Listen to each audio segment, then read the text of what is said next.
Hello and welcome to VAR preview show. आज हामीसँग third game Spain versus Costa रिकाको छ।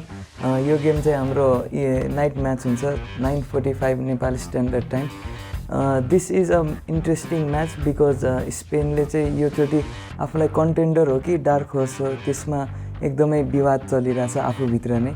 So let's see how this match will be statement for Spain's performance in this world cup. So स्पेनको last 5 games हेर्नु पर्दाखेरि Spain चाहिँ आफ्नो स्ट्यान्डर्ड्सभन्दा एकदमै लो पर्फर्म गरिरहेछ उनीहरूको एक्सपेक्टेड पर्फर्मेन्सबाट। उनीहरूको चाहिँ खासमा यो फिक्सचर हेरेर के थाहा पाउन सकिन्छ भन्दाखेरि कन्सिस्टेन्सी ल्याक गरिरहेको छ। जस्तो पोर्चुगलसँग ड्र एन्ड देन स्विजरल्यान्डसँग गेम लस पनि भएको छ यसमा। अर्को कुरा यो फिक्सचरबाट हामीले के थाहा पाउँछौँ भन्दाखेरि they are lacking goal scoring abilities होइन, struggling to find goals. So Spain could be struggling coming into this world cup. So Costa रिकाको म्याच हेर्दाखेरि yes they have been performing really well in their last 5 matches, but उनीहरूको जुन opponent छ यो last 5 म्याचेसको तिनीहरू भनेको लो valued लो rating ओपोनेन्ट्सहरू परेका हुनाले यो स्पेनसँगको म्याचलाई यो फिक्सचर लिएर खासै केही आइडिया निकाल्न सकिँदैन।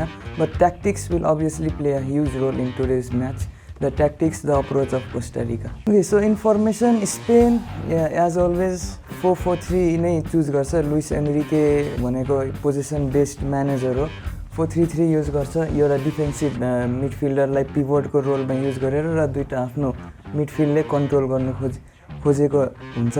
र त्यही हो 4-3-3 मा उनीहरूले पोजिसन राखेर अगाडि बढ्ने गेम प्ले आज हामीले स्पेनबाट एक्सपेक्ट गर्न सक्छौँ। So Costa Rica coming into this tournament उनीहरूको कोचले नि भनेको छ we know how Spain is going to play. So Costa रिकाले चाहिँ यो as far as I know 2-3 weeks अगाडि नै स्पेनसँग खेल्नुको लागि स्पेसल क्याम्प राखेर उनीहरूले ब्याक लाइन चाहिँ हेभिली मेन्टेन गर्ने प्लान छ। सो 5-4-1 दुईवटा स्क्रिनिङ डिफेन्डिङ लाइन युज गरेर मेबी ट्रान्जिसनमा एट्याक गर्न खोज्ने प्लान हुनसक्छ कोस्टा रिकाको। ओके, सो स्पेनिस टिमको लाइनअप र कोस्टा रिकाको लाइनअप हेर्दाखेरि प्रोभाइबल लाइनअप स्पेनिस टिममा हामीले very young forward and midfield lineup expect गर्न सक्छौँ। Pedri, Gavi, Fati and Torres. Morata obviously has been struggling to score in international tournaments for Spain। र backline हेर्दाखेरि it is really a solid backline with बुस्केट्सको experience in pivotal role एकदम essential हुन्छ र Alba र कार्वाहालको फ्ल्याङ्कमा operation पनि एकदमै important हुनसक्छ यो गेममा। सो कोस्टा रिकाको लाइनअप हेर्दाखेरि obviously they will have a low block approach to the game. Duarte who is playing for Saudi Arabian club, उसको यो इन्भाइरोमेन्टल फ्याक्टरले गरेर एकदमै ठुलो रोल हुन्छ र उसको एक्सपिरियन्स पनि। But Keylor Navas is the guy होइन, उसको जुन डिफेन्सिभ अरेन्जमेन्ट छ, he has spend 9 years of his career in Spain, he knows most of his opponents today. So उसको चाहिँ यो रोल एकदमै इम्पोर्टेन्ट हुन्छ, उसले कसरी आफ्नो डिफेन्डर्सहरूलाई अर्गनाइज गर्छ। र बेनेट एकदमै यो मोस्ट टक्ड अबाउट प्लेयर नै भन्न सकिन्छ हाम्रो कोस्टा रिकाको। 18 years old young winger, Costa रिकाको गोल्डन बोय नै भनेर क्लेम गरेको छ। So yes, this is how Costa Rica is probably going to line up today. Okay, so for players to watch स्पेनबाट I think Ferran Torres is one of the players to watch because Spain has been lacking that goal scoring edge. Ferran टोरेसले चाहिँ योचोटि यो world कपमा उसको goal scoring contributions देखाउनु पर्ने हुन्छ आजको म्याचमा। And Gavi, yes, very young midfielder, golden boy produce by Barcelona. उसको जुन ट्रस्ट छ एन्ड लुइस एनरिकेको गाभीमाथि, it will be a huge matter today. And for Costa Rica it is going to be Joel Campbell, जसले चाहिँ आज around the press जानुपर्ने हुन्छ Costa Rica स्पेनको।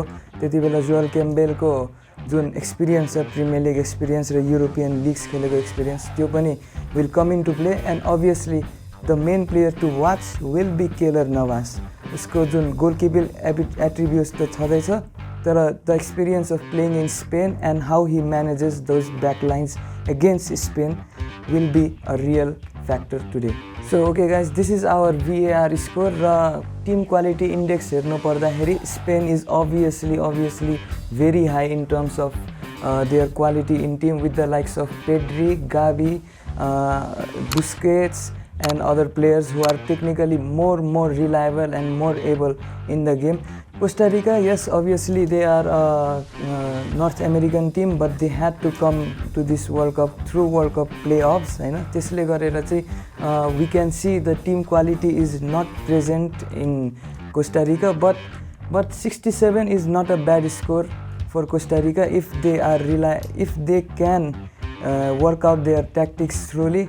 I think Costa Rica can have a real chance, considering Spain is struggling to score goals up front. So obviously Spain is dominating in all three fields of attack, defense and midfield. Once again, there is not much to compare. Spain is obviously the winner in terms of quality, but once again the tactics will be a huge matter in today's match. And to discipline in backline of Costa Rica हामीले हेर्न सक्छौं. Defense त्यतिको reliable छैन, quality मा छैन, but if they can somehow manage to keep themselves disciplined with the likes of Duarte and Keylor Navas, I think Costa Rica might have a slight chance in defending Spain's high quality, high caliber attack. Okay, so height ko कुरा गर्न आउँदाखेरि Spain, obviously they have never been the tallest of teams in any of the tournaments. Costa Rica, they are dominating in defense, and they are dominating height in defense. So Spain will play a more ground ball आजको गेममा. But Costa Rica ले जब ट्रान्जिसनमा स्पेनलाई attack गर्न खोज्छ, ट्रान्जिसनमा स्पेनलाई भेटाउन खोज्छ, ब्याकलाइन स्पेनको out of position हुँदाखेरि त्यो बेला crosses from Costa Rica and how they score with that crosses, how they utilize those crosses and long balls will play a huge role due to this height factor. When we come to age, obviously Spain is a young team. Luis Enriqueले team build गर्न खोजिरहेको छ, but when it comes to experience, the quality of league they are playing in, Spain is a clear winner here. तर पनि त्यस्तो खासै difference छैन in terms of fitness. If we look through age, I think both teams will be comfortably able to play through 90 minutes. So obviously Costa Rica is not the paciest of team, so यो फ्याक्टरले चाहिँ यो pace difference between Costa Rica and स्पेनले चाहिँ Costa रिकाको एगेन्स्टमा खेल्न सक्छ, किन whenever Costa Rica will try to attack Spain in transition, त्यो बेला maybe the fallback of defenders र midfielders of Spain will be quicker than the forwards of Costa Rica. So यो कुरालाई एकदम कन्सिडर गर्नुपर्ने हुन्छ Costa रिकाले. This pace factor might play against Costa Rica today. Okay, shooting, yes, by their own standards, Spain has not been the most clinical of the teams we can see in this World Cup.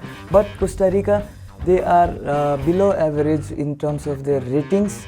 त्यसले गरेर Costa Rica will get fewer chances, but those chances लाई उनीहरुले pick गर्ने र score गर्ने त्यो chances created भएर त्यो चान्सेस चाहिँ अलिकति कम छ कोस्टा रिकाको लागि.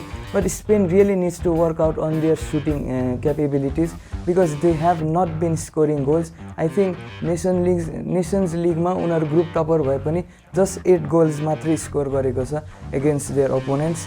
So Spain really needs to work on their shooting capabilities coming into this World Cup. I think this should have been at least till 70s if Spain are trying to be a World Cup winning contender. Average passing ko kura garदाखेरि I think Spain are one of the highest rated passing teams, almost distinction in their passing capabilities. Obviously यो passing capability ले गरेर position र midfield control सबै आज Spain सँग हुनेछ. So yes, that's all. उनीहरुको differential हेर्नु पर्यो भने नि हैन, स्ट्यान्डर्ड डेभिएसन खासै धेरै छैन. Every player are on similar range of quality of passing. So I think this will trouble Costa Rica today. Okay, so when it comes to dribbling, yes, Spain will need their dribbling skills on top class because त्यो जुन narrow low block खेल्न लागिरहेको छ आज Costa रिकाले against Spain. त्यसलाई brake down गर्नको लागि स्पेनको ड्रिबलिङ capabilities एकदमै धेरै जरुरी छ.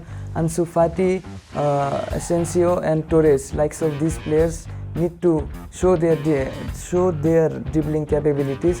Ani I think Spain are very capable, looking at this rating, to break down those low block setting by Costa Rica. So physicality ko कुरा गर्दाखेरि yes, Spain are a high-end team.